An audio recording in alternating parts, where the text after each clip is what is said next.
Yeah, should be streaming on YouTube now as well. I'm a bit out of practice, folks. Guess what? And so, yeah, even more chaos than usual. So anyway, yeah, hey, welcome on YouTube. And tonight, with a bit of luck, you should have some video too. I'm hoping you have. You've got video on YouTube as well. Brilliant, excellent.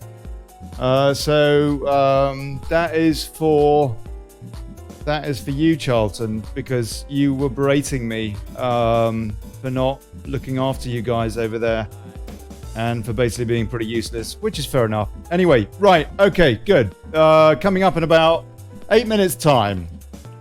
In the meantime, yeah, nice, smashy and nicey.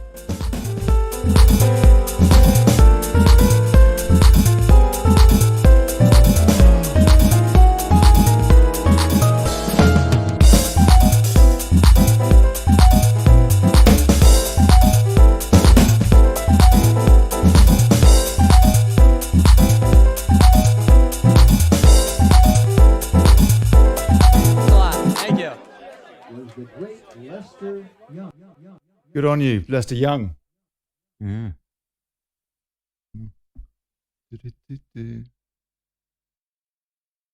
They're just gonna play another thing, or is it? Just... Oh yeah. Oh.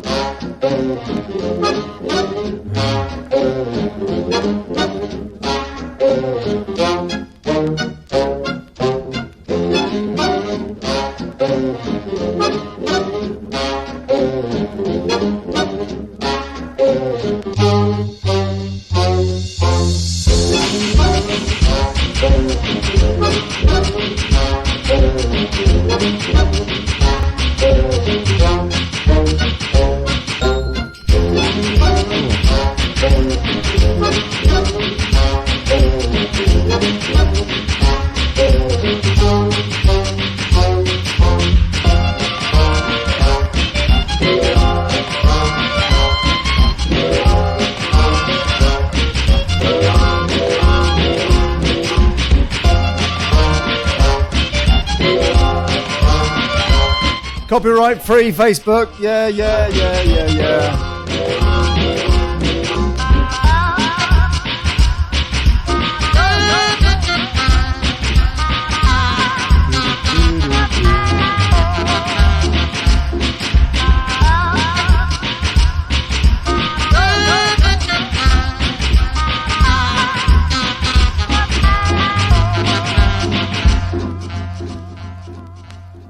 Hey Darrell, can you hear me, mate? Probably having his tea. He's on Discord.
Do 4 minutes, people. Darrell, can you hear me, mate? Oh no, you won't be able to hear me there.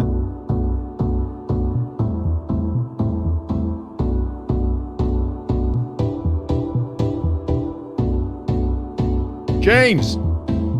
Hello. Hello, mate. Listen, taking calls from 1:30, mate. So hang about. I will. I'll chill with you tonight, Ollie. We'll have a bloody good show. Cheers, man. God bless you. God bless you.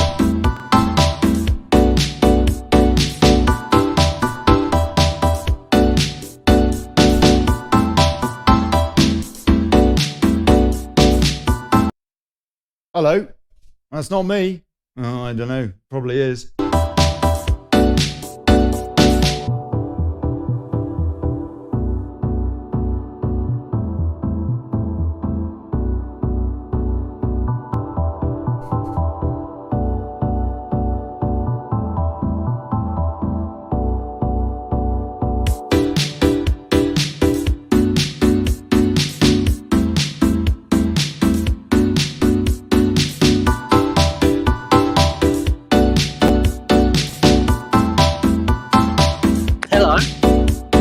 Darrell.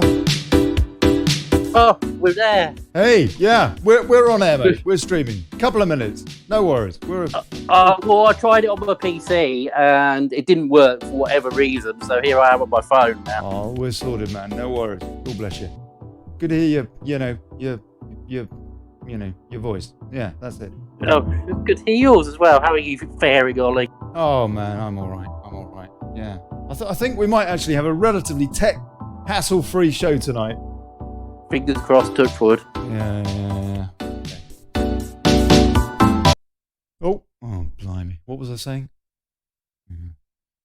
Come on, get on with it.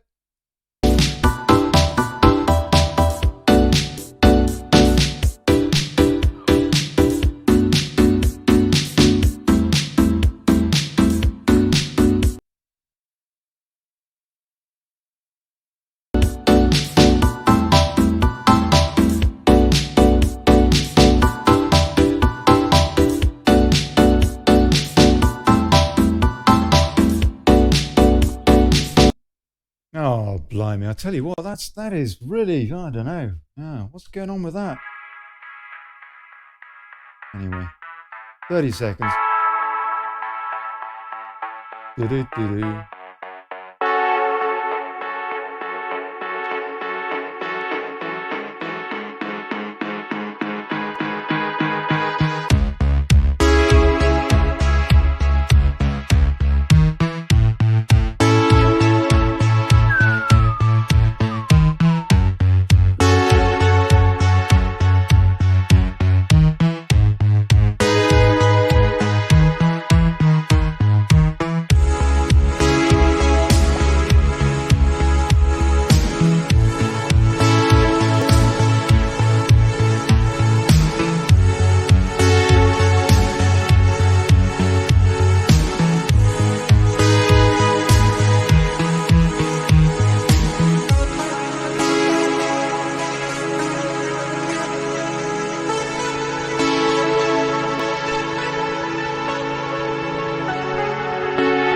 Oh, blimey, I'm late. Oh, guess what? Oh,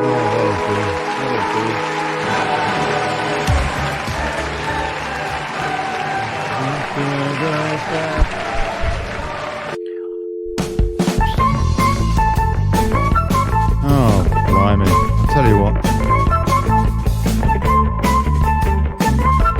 Hey, folks.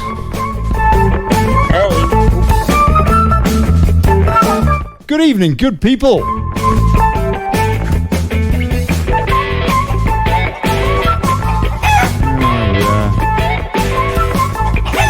And welcome to the Daily Brexit. I'm Olly Connelly. Thanks for turning up. Oh yeah, holding democracy to account, fighting for self-determination and exposing plutocracy. Oh, my.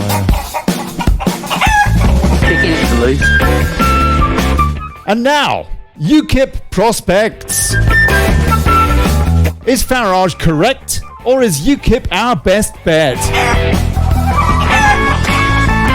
Kipper Central's Darrell Goodliffe joins me to consider the Tommy factor and subsequent defections, their motivations, and the future impact on Brexit. Hello. Darrell, can you hear me? Good. Hold on. Plus, we'll cheer over the ladies from the panto in Parliament. Yeah, and especially what old James Goddard's doing over there, yeah? Ooh. Taking your calls on Discord from the bottom of the hour. That's gov.ly/rant. And that link's in the top of the, in the spiel at the top of the show. And see you in the comments. Thank you for supporting free speech. gov.ly/Brexit. No. PayPal.me Brexit if you can. What's the point? Please share the show, like the thing, get involved.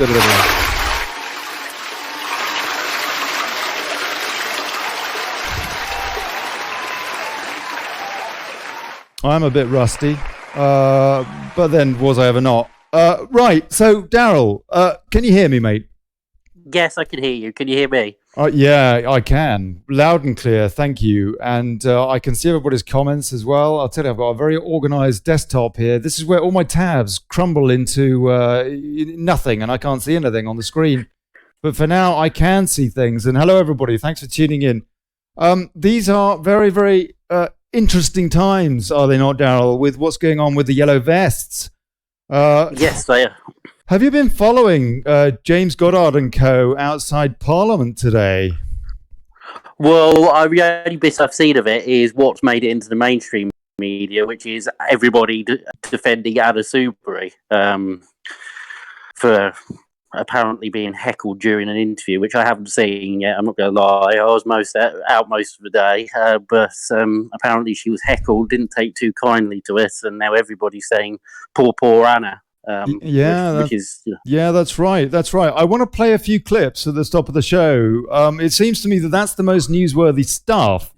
Because these folks apparently she was heckled, didn't take too kindly to it. That's me just getting YouTube sorted out there so that they can see what's going on. I don't know if they can see what's going on actually. Oh, blight. I'll tell you, YouTube, I really am trying to get your video sorted. Let me just see if I can play with this quickly. And yeah, it should be there. You should be able to see something, but I kind of suspect you can't see anything, which is so true to form. So look, I do apologize for that. Tonight, again, you're going to be annoyed with me, but no video on YouTube again. So it's just audio on YouTube. I apologize. But anyway, if you do want to see the video and the news stories and my lovely chivvy, then you're just going to have to go to Facebook to see that. But anyway, let me pull in. No, that's the wrong. There we go. Let me pull in. Here we go. Let me pull in the video. Okay, right. So without further ado, first of all, to give everybody a flavour, I don't know if you watched the special coverage on Daily Brexit on Saturday, covering the Yellow Vests in London and in Manchester. Of course, it didn't really quite take off after the guys got kettled first thing in the morning sort of thing, and it kind of petered out a bit. But also in Paris, it's been massive. And I don't know if anybody saw this particular video I'm going to play right now, but check this out and I'll explain what it is.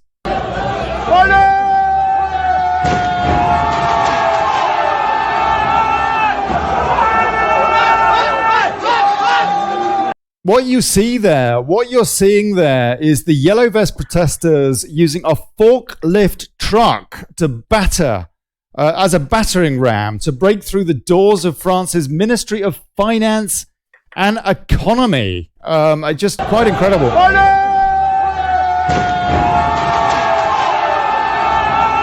So clearly Macron's really got it sorted out, hasn't he? He's really in control over there. In the meantime, in London today, a few of our folks calling for democracy to be heard were having a bit of a chant during Sky News earlier. This is Adam Bolton conducting an interview on College Green outside Parliament earlier.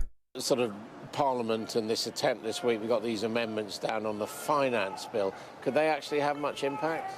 Well, what you're seeing now is a game of chicken developing between the government and Parliament, and then you've got the EU. So there's a sort of three-way game of chicken whereby the government is saying, well, if you don't vote for this deal, it's no deal. And Parliament's saying, no, we can block no deal because we can make it impossible for the government to operate. Can you hear that in the background? It's a totally irresponsible thing to do, because the only consequence if these amendments pass is what do we want? Brexit. When do we want it now? That's what they're chanting. Money for it, the regulators don't have the power to deal with it, and you end up with a self-fulfilling prophecy of a catastrophic no deal. I mean, who cares what they say? They're just doing the same Groundhog Day spiel on the, the interview there. We know what they're saying. But the point is that the British public is increasingly angry. That's what's going on. And thank goodness now we're getting on the mainstream media, where the mainstream media isn't reaching out to the public. We are getting on there anyway, in the only way that we can. Well, I think that's good. I think that's quite right. I think it's notable that the mainstream media didn't exercise itself as much over the 13-year-old girl who was arrested on Saturday as it has over some mean, I say this in inverted commas, mean words said to an MP. Shows us a lot about the priorities of the mainstream media, I think. But I think what's happening is representative democracy is failing to represent the British people, and that's who voted for Brexit. And that, in fact, is the issue. That is a source of people's quite righteous frustration and anger. And as like you say, it's good that message is getting through now, and these voices can't be silenced anymore in a way which they have been before, probably. Absolutely, Darrell. Absolutely. Look, but just one sec. Let me play this clip with Anna Soubry in the same position. Again on College Green, and just listen to this, and then I'm going to come back to you to analyse this. Is we have to be absolutely. I do object to being called a Nazi, actually. Right. Well, apologies too if you're offended by what you're listening to. I just think this is astonishing. This is what has happened to our country, actually. This is what's happened to our country. But anyway, let's try and move on and be positive about things. It's just incredible. It's just incredible. I want to play that again. Can you hear that? Soubry is a Nazi.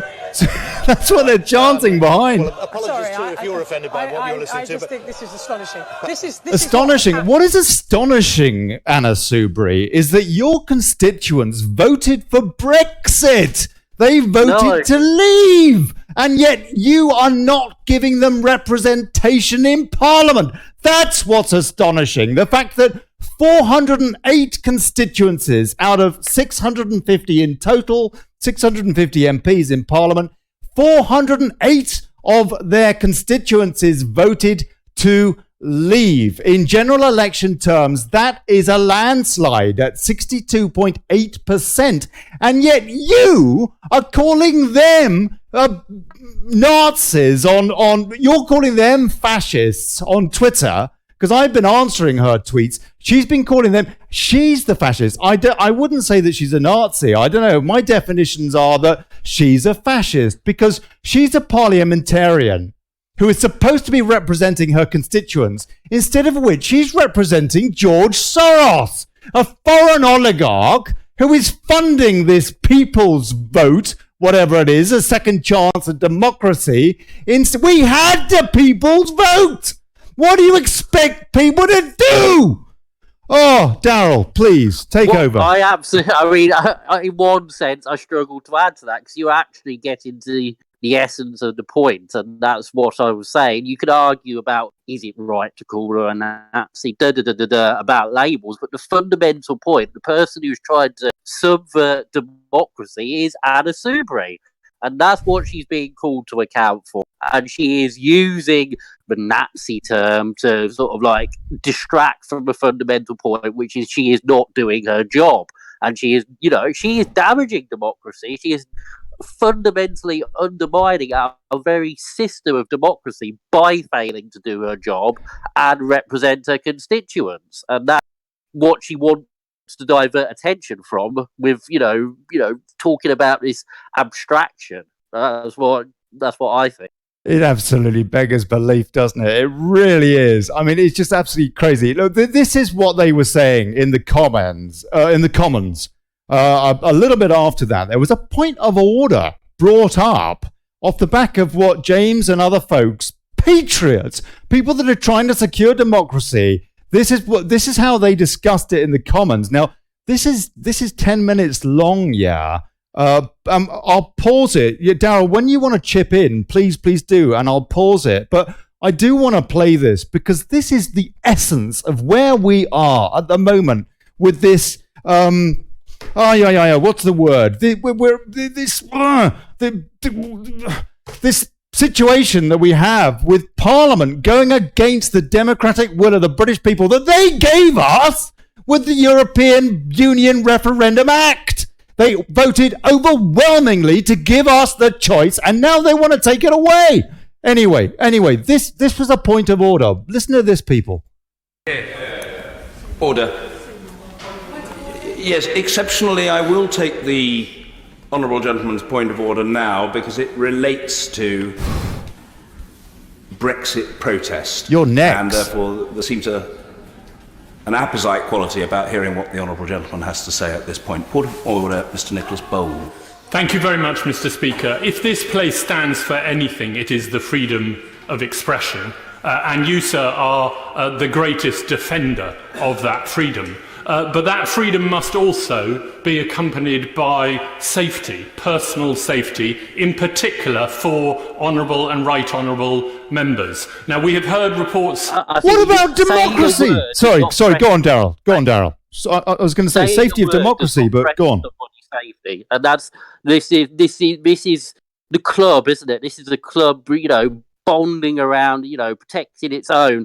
And this is what is frustrating people. And this is what is actually very dangerous because it is, as you said, Parliament against the people. I did a police piece for Political Light last night pointing to the 200 MPs who are trying to subvert no-deal Brexit, who have written to the government demanding that it rule out no-deal Brexit, yet 300,000 people have signed a petition demanding no-deal Brexit. Now, they have not even been granted a debate, as the procedure for those petitions says they should be, once it passes 100,000, and Parliament is setting itself up against the people. And Theresa May, yesterday, threatened democracy. She said that if you oppose her deal, so if you criticise her deal, then you are somehow imperiling democracy. I think that is very dangerous when we have a sitting Prime Minister talking in those terms, and it makes me wonder how far she would go to get her deal through, which the people of this country clearly do not want.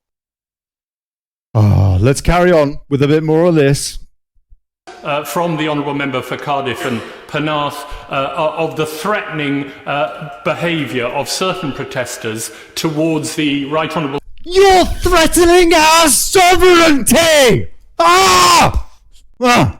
Sorry. Member and my friend for Broxtowe. And would you, Mr. Speaker, consult with the Sergeant-at-Arms to see whether the Metropolitan Police is doing everything it can, yes, to protect the public's right to protest, but also to ensure that honourable members are able to go about their business in total safety. What about us going about our lives as sovereign citizens? I'm going to stay calm, I'm going to stay calm. Yeah, but to be fair, go on, Darrell, go on. Make a point here, Ollie. Nobody threatened her safety, Nobody... I would find it wrong to use violence against Anna Soubry, much so I disagree with her, Mm-hmm. But calling her a name is not to threaten her safety.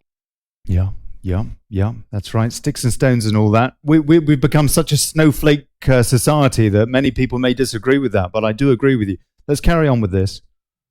In due course, but there is nothing that the honourable gentleman has said to which I object in any way, and I share both the sentiment that he's expressed. This is a guy who could have a big say over what happens with Brexit. Bear that in mind when you hear that he's just completely agreed with everything that the other guy has said.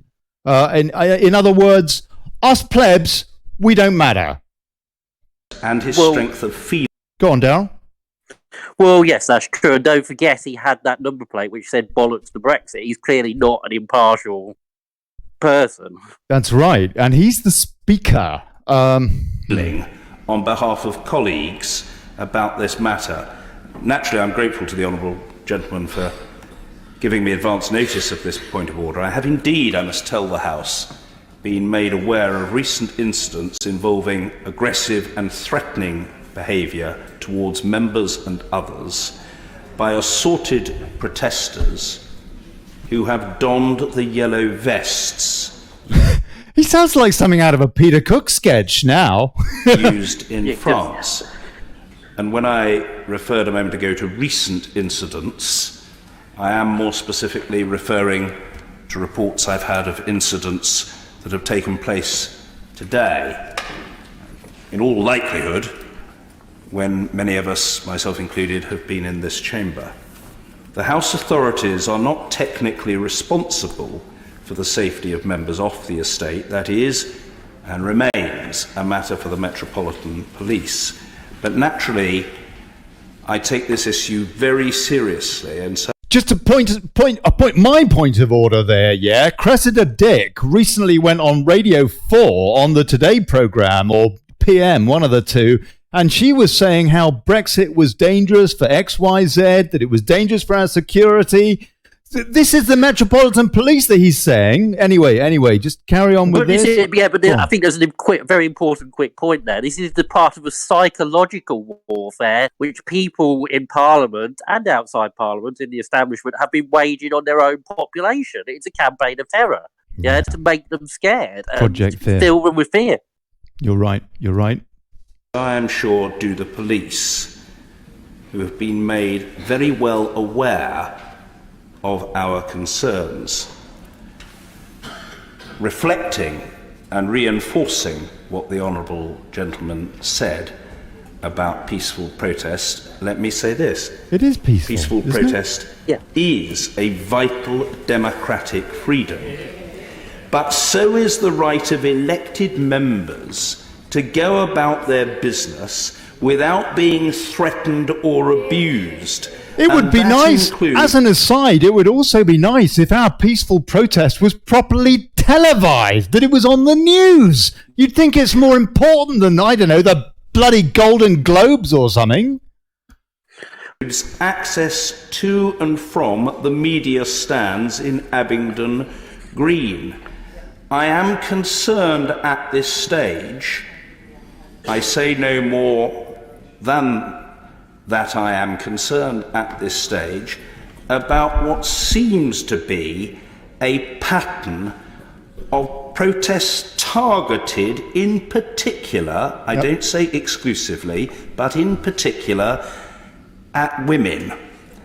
Female members, and in a number of cases I'm advised, female journalists have been subjected But they're not journalists, are they? They just take a press release from the EU and print it. They aren't journalists. I have to say, given John Bercow's reported behaviour towards women, I did see that comment earlier, and I found that particularly ironic that he was making that point, given his reported behaviour towards women. That's right. Very well said. Very well said. Aggressive protest and what many would regard as harassment.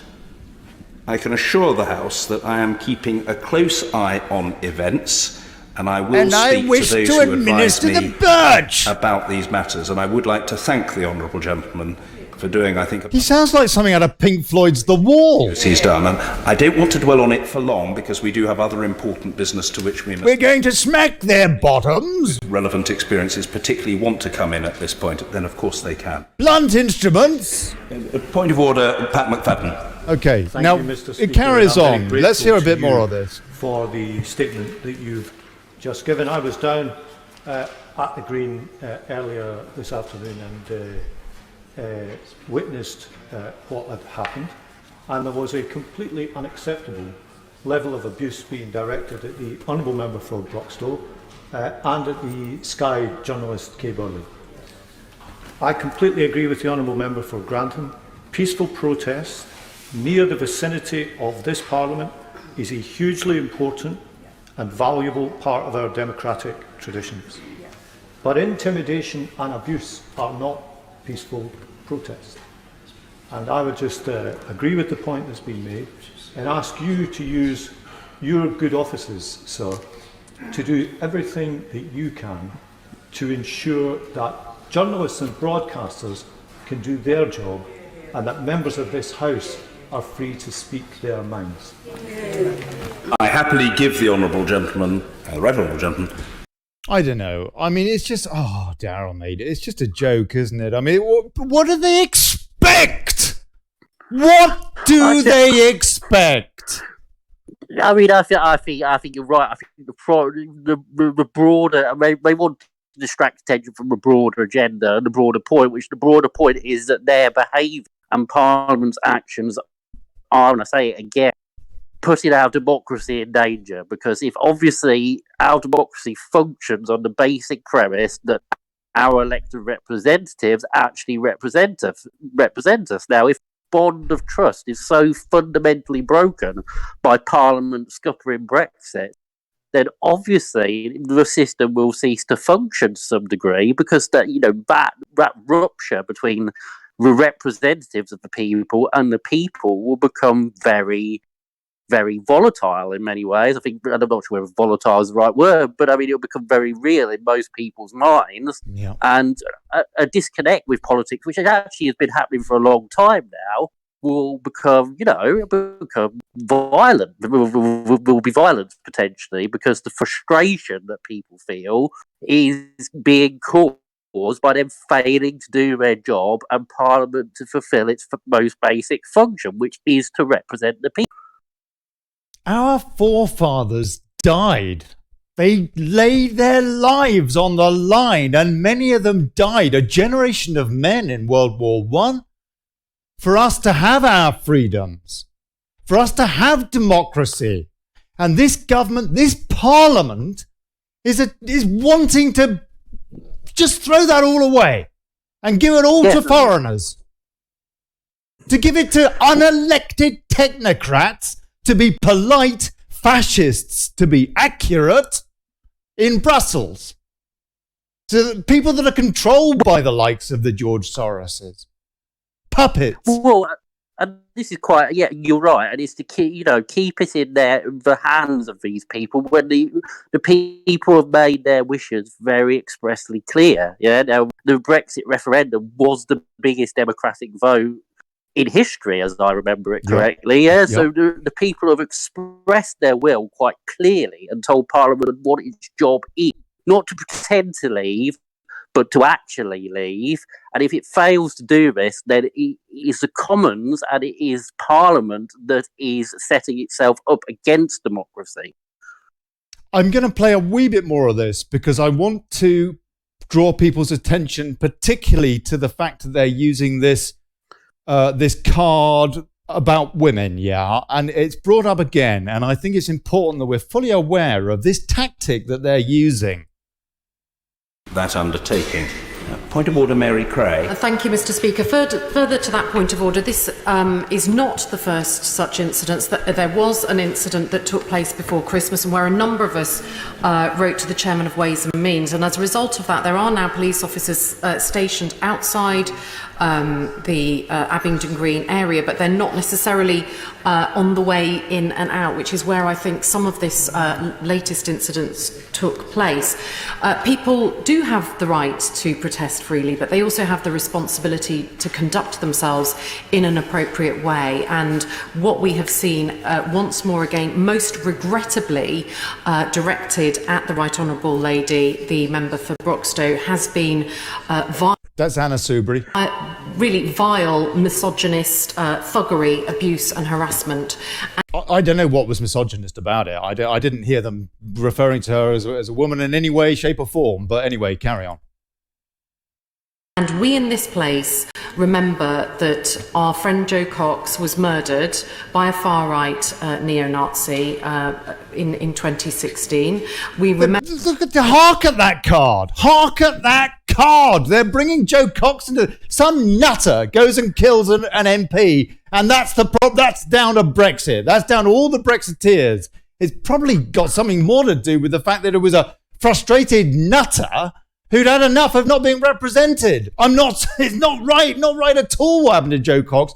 But to conflate the issue is absolutely outrageous. Remember that people have gone to prison for plotting to murder another Labour MP, and that many people have been jailed for the abuse that they have committed other colleagues.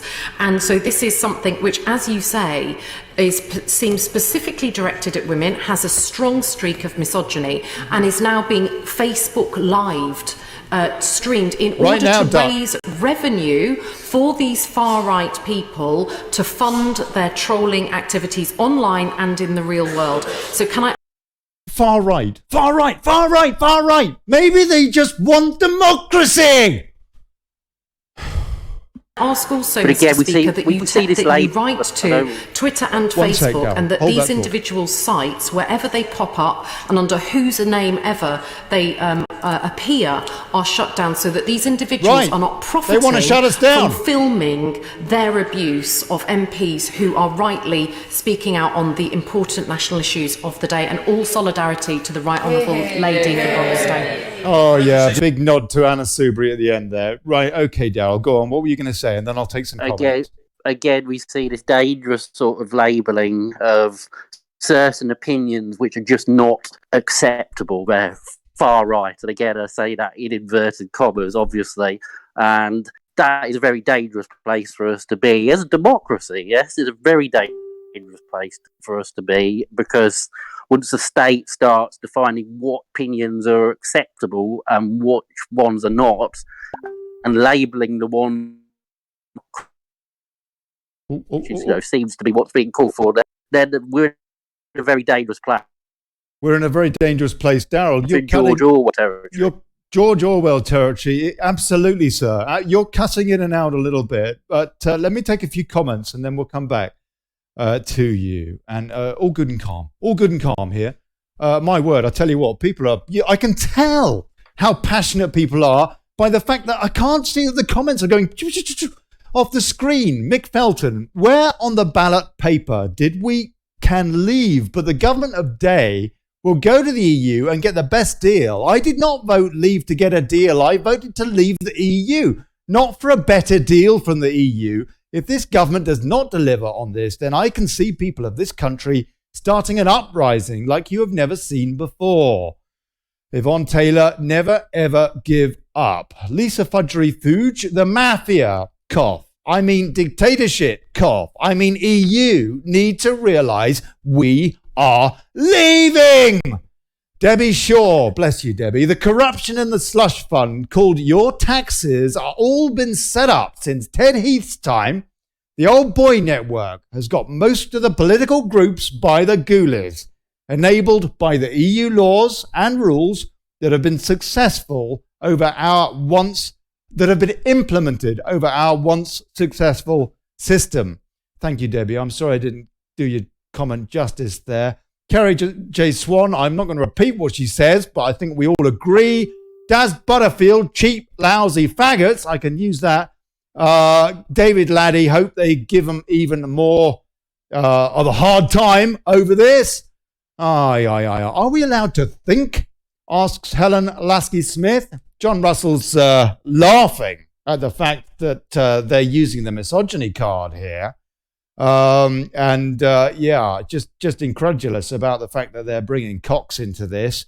Helen Lasky-Smith, I saw that murder as it happened and it looked like a scuffle gone horribly wrong. Whoa, really, Helen? Blimey. It's truth. So that's presumably the Joe Cox murder. Charlotte Jameson, what's that star brooch? She's a bloody sheriff. Hi, you got your eyes peeled there, girl. Sue Dacey, and what about the threats to women and children in this country due to the government's immigration policy? Of course, working stroke lower class, so they don't count.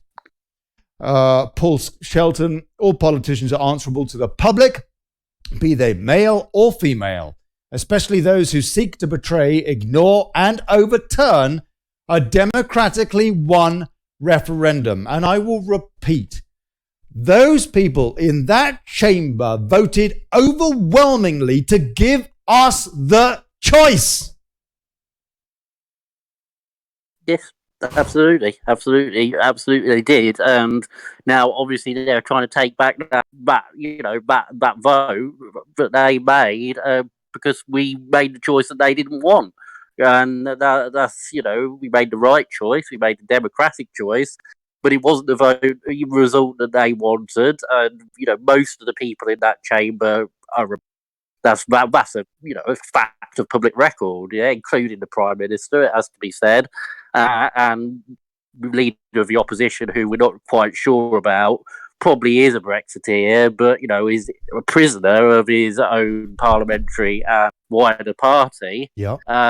He seems like a Benite Brexiteer from what I can tell, but I mean that's but most of the MPs in that chamber are Remainers and want to keep us in the EU by any means necessary. And again, we go back to what Theresa May said, talking about our democracy as if and linking it to a deal. And she sounded to me like a woman who is basically prepared to do anything to get this through and keep us in the EU, because that's what her deal effectively does. It keeps us in the EU, and it gives the EU, in the form of a backstop arrangement, a loaded gun which it can point at our head and do what it wants any time. So, I mean, that's what's going on. I mean, I think you said at the top is very interesting time. It's actually a very dangerous time for our democracy. And it's in that sense, a very worrying time for our democracy, because it's under attack from the very people who are tasked with preserving it, which is obviously the people in Parliament. Yes, Darrell. He's cut off there. That deal that she wants, I know you probably know this, but in case anybody doesn't, she wants to give a foreign competitor that the British people, with a margin of 1 million plus, said they wanted to leave. She wants to give a foreign competitor a veto over our national future and our personal futures, over our culture. Well, that's right. So that's exactly. I mean, I don't think she's ever changed her position. Whenever she's been questioned about which way she would vote in a theoretical another referendum, she said that she's avoided the question. She would vote the same way she voted the first time. Oh, you keep cutting off, mate. You keep cutting off, Darrell. Oh, yeah. Oh, I don't know what that is. Is it better if that? I'll tell you what it is. It's the fact that it's the blind. I'll tell you what. Let me. There is something I can do that will help. I'll close a bunch of tabs. Let me just quickly go through a few other stories that are fairly pertinent to today, and then I'll take a few more comments as well, and then we'll pull in some callers and join them with Darrell. But then I can get rid of these tabs if I go through these. Which will help a little bit with the RAM on this local machine here. Just as an aside, let me just make this a bit bigger so that you folks can see what I can see. This you may recognize as being old Drudge. Let me just make that a bit more aesthetic on the old screen. And it would be lovely. I'd love to have a desk producer. But anyway, okay, that'll do. Fine. Right. So, Drudge is leading on Trump to border plans Oval Office address. So that is still, going on. It's now 3 weeks without a government in the United States, government shutdown, which you could argue is a good thing. But it isn't a good thing in many ways, because a lot of services that people need, they're being denied. And essentially, the country, or many aspects of the United States, the way it functions, are being held to ransom by the illiberal anti-democrats. The Democrats in the States, the Democrats who are, obviously, they don't want this border wall. They basically want to do everything they can to thwart this guy who, we hope, wants to drain the swamp, and certainly has been showing some good progress along that route in various ways. They're basically trying to tie him up in red tape and lawsuits and God knows what. And you know what? It seems to me, because if you were watching the show again on Saturday, I did the headlines at the top of the show. All the top headlines for the states were really positive for the president. The Dow, incredibly, which is doing a weird thing. I don't know how they spin the plates, but that was up 750 points at the end of last week. But more to the point, there were a further 300,000 plus jobs added to the jobs tally in the United States. They've got more jobs in the United States now than they've ever had. There's more Hispanics in work than there have ever been in the United States before. It seems to me that he will ride 2020. The Democrats don't have a candidate to go against him. They're thinking of putting up Joe Biden, aren't they? I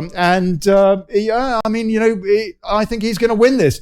But the fact is that there have been 2-3 years, really, effectively, of a presidency which have been pretty much chucked down the drain by this political infighting, as opposed to thinking, you know what, actually, maybe we should do what the first duty of government is, which is to protect its citizens. And that's all that he wants to do. That's what he was elected to do. Well, that's anyway. right, and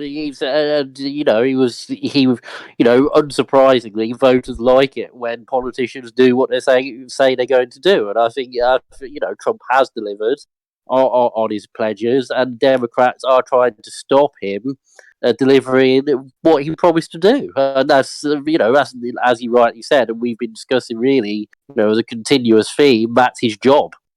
It's Brexit is one battle in a much, much bigger war, people, on globalization, on fascism, on a global scale, cheap labor, destruction of cultures, goodness knows what else they want to do with us. And Trump, what's going on in the United States is another huge battle. These are the two key battles in this bigger war. And that's why I often reference what's going on in the States, because our cousins over there, who we should be looking to trade with, and the Commonwealth, these are the people, our natural trading partners, for crying out loud, our island nations. They do have remarkable symmetry going on. And so anyway, that's one thing that's going on. The latest with Trump. RT is reporting their top story on their site tonight. President against his people. Salvini openly backs the yellow vest protesters, lashing out at Macron. He says that Macron is against his people, and just a bit of what that says. In an extraordinary public EU feud, Italy's Matteo Salvini and his coalition partner have thrown their support behind France's Yellow Vest movement, while Salvini also accused President Emmanuel Macron of being against his people. I support honest citizens who protest against a governing president who is against his people, said the Italian Deputy Prime Minister. This is absolutely remarkable, Darrell, no? Well, I mean, I think the EU bloc is in many ways being defined by the Salvini-Macron contest, because I mean that has been ongoing since Salvini entered office, really. But I mean, Salvini's quite correct, and there we have another politician who is incredibly popular because he's delivering on his promises, and it really is as simple as that. It's not rocket science.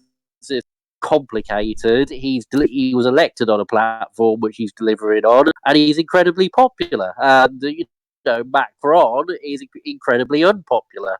Let's move outside the yellow vest a minute, and he's 75% of the most recent poll was against Macron. So I mean, Salvini's obviously and Salvini is going to really be a figure in this year, I think, because obviously we've got the Euro elections coming up, which Britain won't be participating in, I wouldn't imagine. But Salvini is going to be the leader of this bloc, and that I think he's really going to emerge onto the European stage in that sense as a figure. But I mean, certainly in 2018, he was my politician of 2018 by a considerable stretch. He delivered on his promises, and he's reaping the rewards at the polls, and that's quite rightly so, because he's putting Italy first and delivering what Italians want.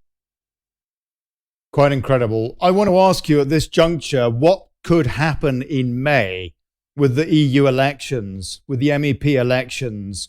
What is your thoughts about how much the EU Parliament will swing to populism, if you like? I think there's an important point here. The EU Parliament is a toothless tiger, yeah? So even if it were to swing towards the populist, which I think it will, I think they'll be successful in those elections.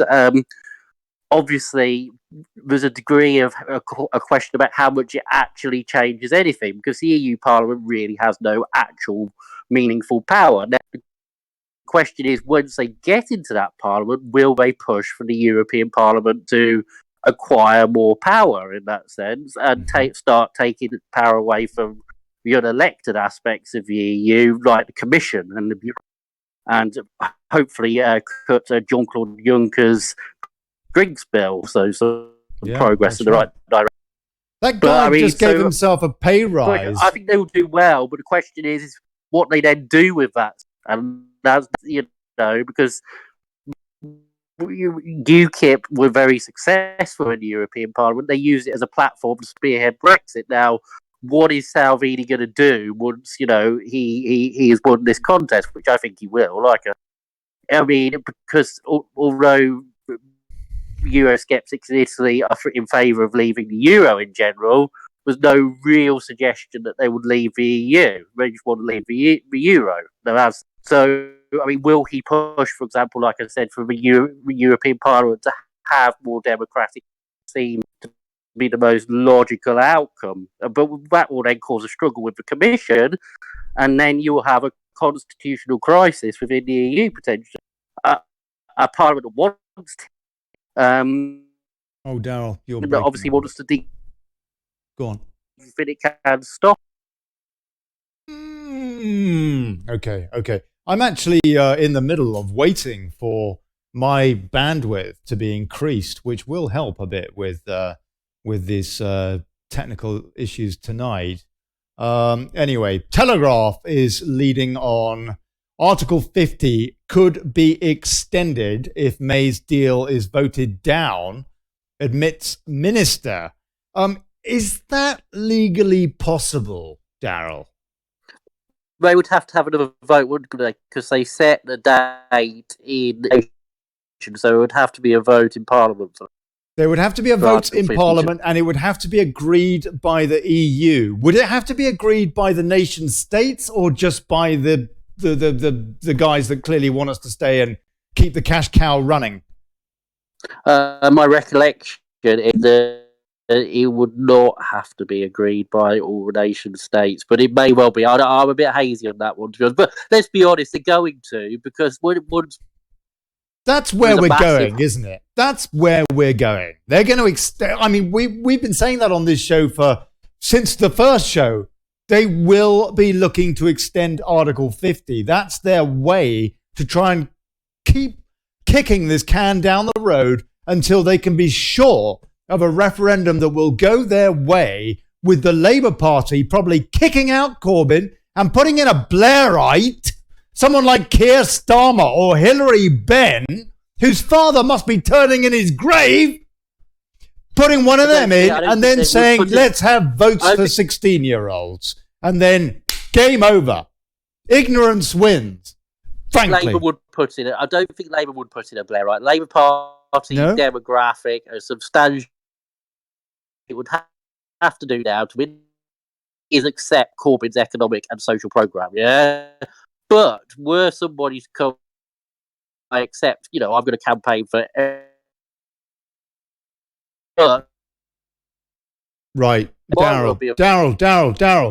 This is dreadful. Do me a favour. Can you please call me on Facebook instead of using Discord? And that might be better. Yeah, I can... Please do that. And good man. Do that straight away. And I'll take a few comments in the meantime. And I will get rid of all these tabs as well. I'll just see if there's anything else, any other little tidbits. May's nightmare continues as record low support the exit deal. That's in the Tory grassroots, I understand. So here's old Darrell, now on Facebook. Darrell, can you hear me now? It's just loading up. Hey, Darrell. Hey. Okay, all right. Maybe that'll be a bit better now. I was just reading another Brexit Live in the Express, which of course was bought by the Daily Mail. Yeah, so in other words, it's no longer a Brexiteering paper at all. It's just like all the rest of the mainstream media in the UK. Brexit Live, May's nightmare continues as record low support exit deal. As a record low support her exit deal. In other words, they don't want that at all. Theresa May has rock bottom support from UK voters in her exit deal with the European Union, according to a shock poll.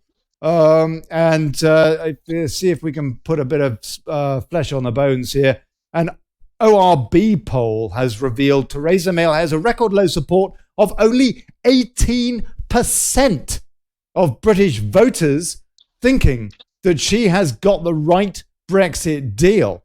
This comes as Mrs May is desperately trying to get her deal through the House of Commons before the UK leaves the bloc at the end of March. The Conservative MP Caroline Spellman and the Labour MP Jack Dromey, him of the paedophile information exchange fame, even wrote a letter to Theresa May where they voiced their concerns about a no-deal Brexit causing unnecessary economic damage. 18%, mate. I mean, her and Macron could have an interesting conversation about who's got the worst poll, because they're both terrible. But as we said, you look at a government like Salvini's, and Italians absolutely love Salvini, and the Liga has eclipsed its partners in many ways because they're just simply delivering what they promised. And everybody knows that May is not delivering what she promised. She's not delivering Brexit. And, British people are not stupid. They're very, the electorate are very sensible, and they can smell a phony when, one's there, and that's what we're doing. And all that Theresa May has ever had is a fear card. And, she never actually really been able to make a positive case for anything. And we saw that during the staff election, actually, where she lost a little bit of ground because Corbyn at least very...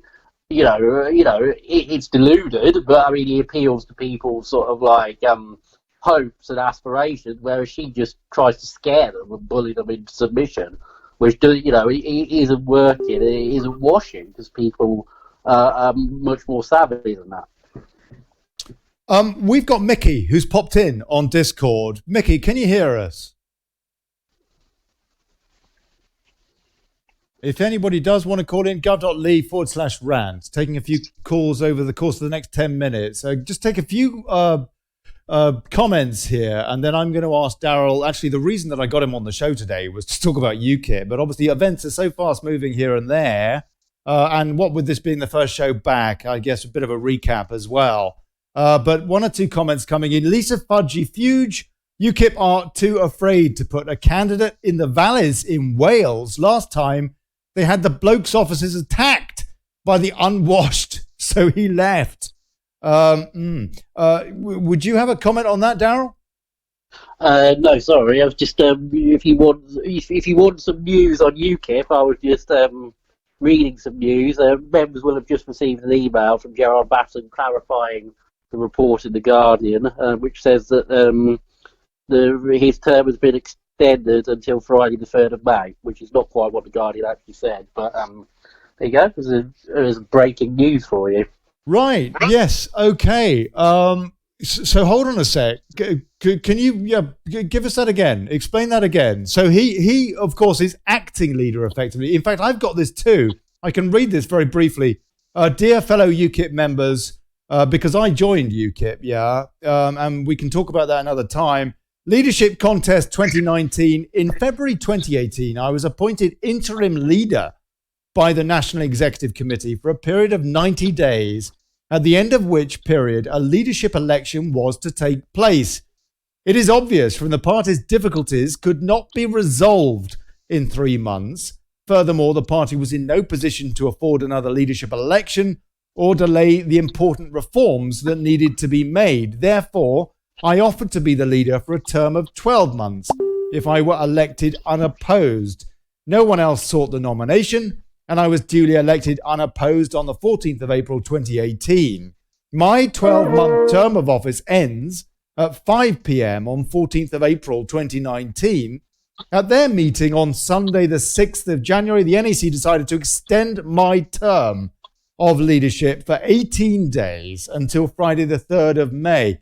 This is to keep continuity of leadership until after the local elections on Thursday, the 2nd of May. A leadership election will then ensue. I will then make the decision about whether I will or will not run for a further 4-year term. Meanwhile, I intend to do all I can to promote a full and complete exit from the European Union. What are your thoughts about that, Darrell Goodliffe from Kipper Central? Well, the report in The Guardian, which came out earlier, and I wrote a piece on, said he was going to resign and then continue as interim until after the local elections. I think that would have been the better solution, because obviously, to honour his word, he should resign at 5 p.m. on the 14th of April. I thought that was a better settlement than this letter appears to be suggesting, which basically says his term has been extended by 18 days.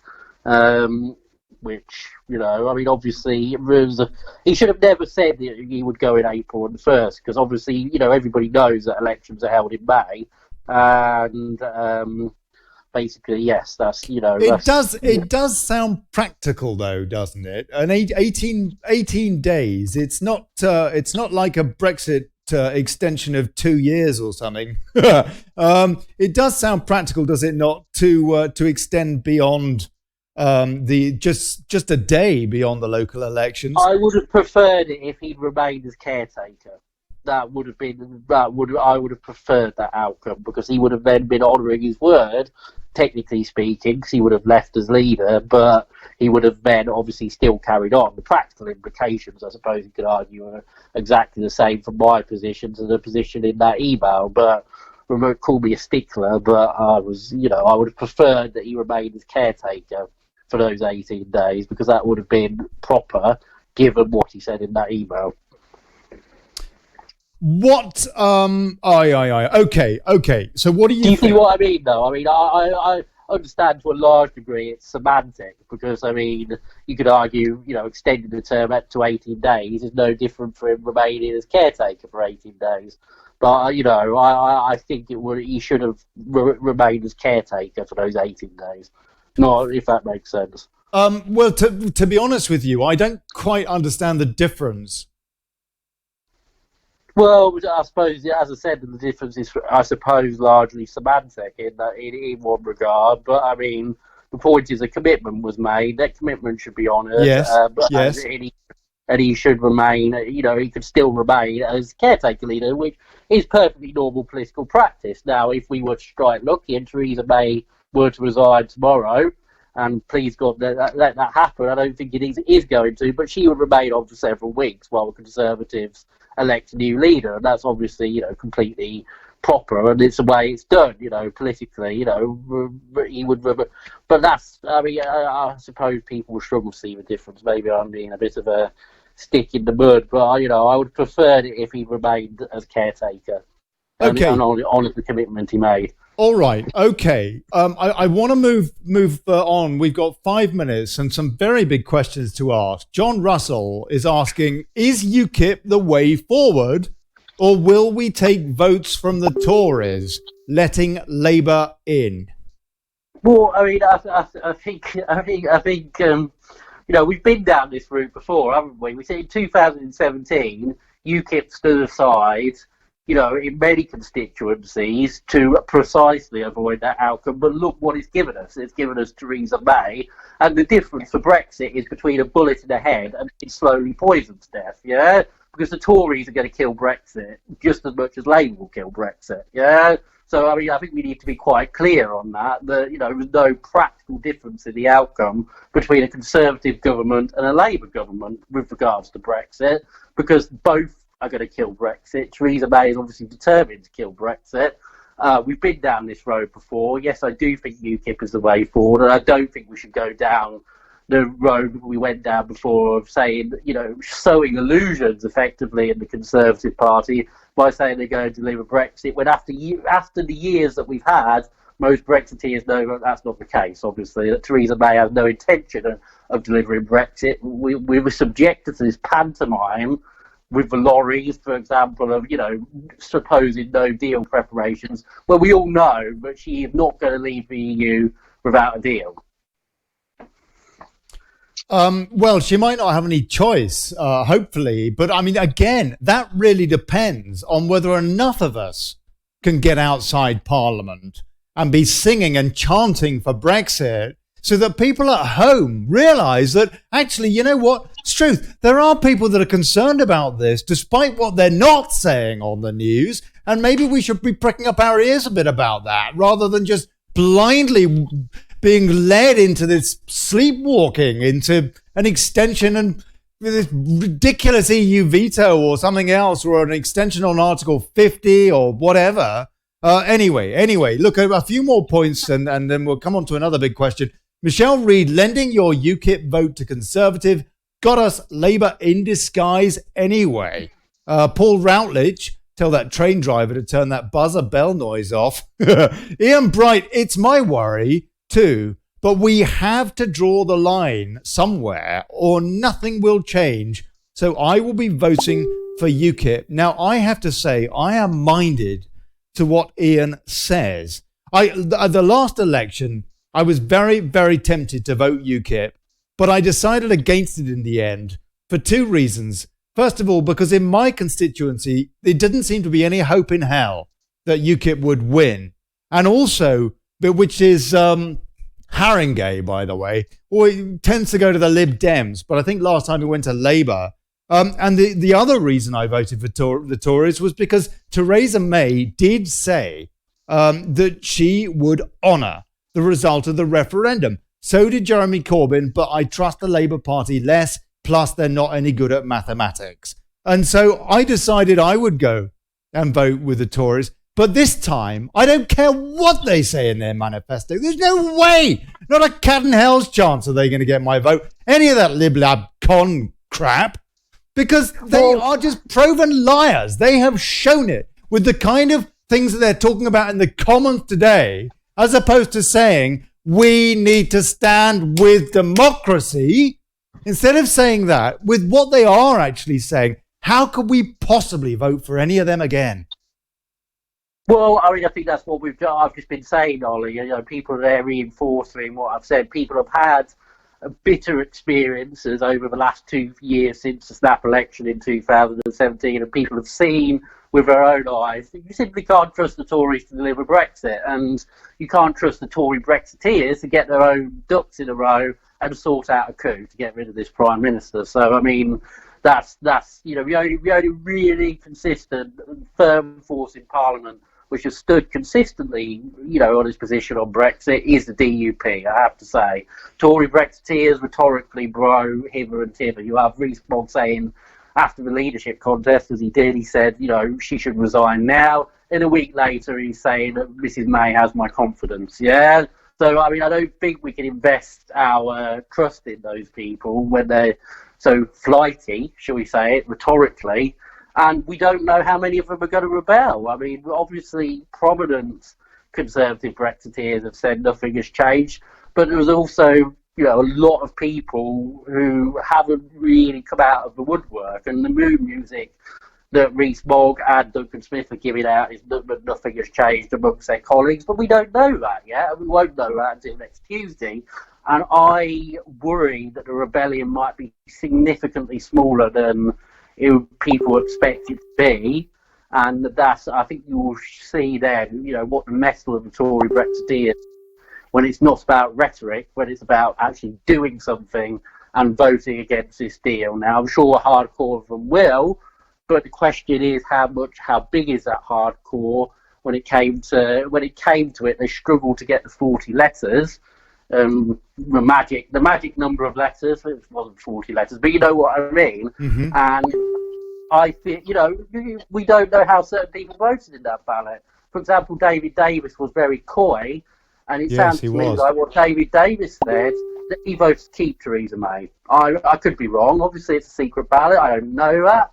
But I think very much, and I will say this, I feel sorry for Jacob Rees-Mogg in the sense that Boris Johnson, David Davis didn't deliver. They didn't back him up. They didn't come out explicitly and say we need to change this Prime Minister. And they let Rees-Mogg sort of like carry the torch and go down in that sense. So in that sense, I feel a bit sorry for him because he was let down by the big beast, shall we say, who should have been supporting him, who should have been, and who might have changed. I agree with you. Vote. A lot of people would point out that David Davis is a Bilderberger, despite all the things that he's been saying. Look, we have run out of time, but I want to ask you, please, if you would come back either at the end of this week or the beginning of next, because I want to ask you about some of these concerns that Farage has been putting up there about Tommy. Is there anything in that? Is it just abject nonsense? I want to get your perspectives on all that, but we have run out of time. Would you please come back in so that we can thrash out a bit more? Definitely, yes. We'll sort something out, Ollie. I'm busy tomorrow night and Wednesday night. Beyond that, we'll be able to sort something out, I'm sure. God bless you, mate. I want to leave on a couple more comments. Debbie Shaw, knowing what we all know now, do you think it is an accident that in 1971 they started paying us with worthless metal, now that they are paying us with plastic? Paul Shelton, until we have a pro-Brexit PM in place, we are not getting out of the EU. It is beyond unbelievable that our country has even entertained the very thought of allowing a Remainer to swindle us out of our winning democratic vote. Nothing less than criminal. Well said, sir.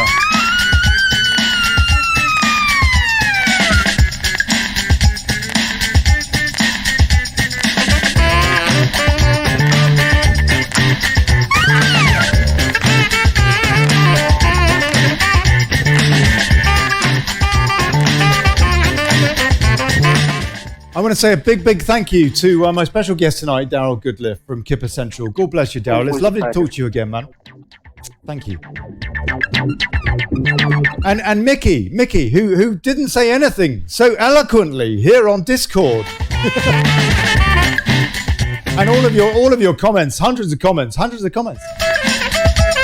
I want to get through some of these. I want to get through more of these.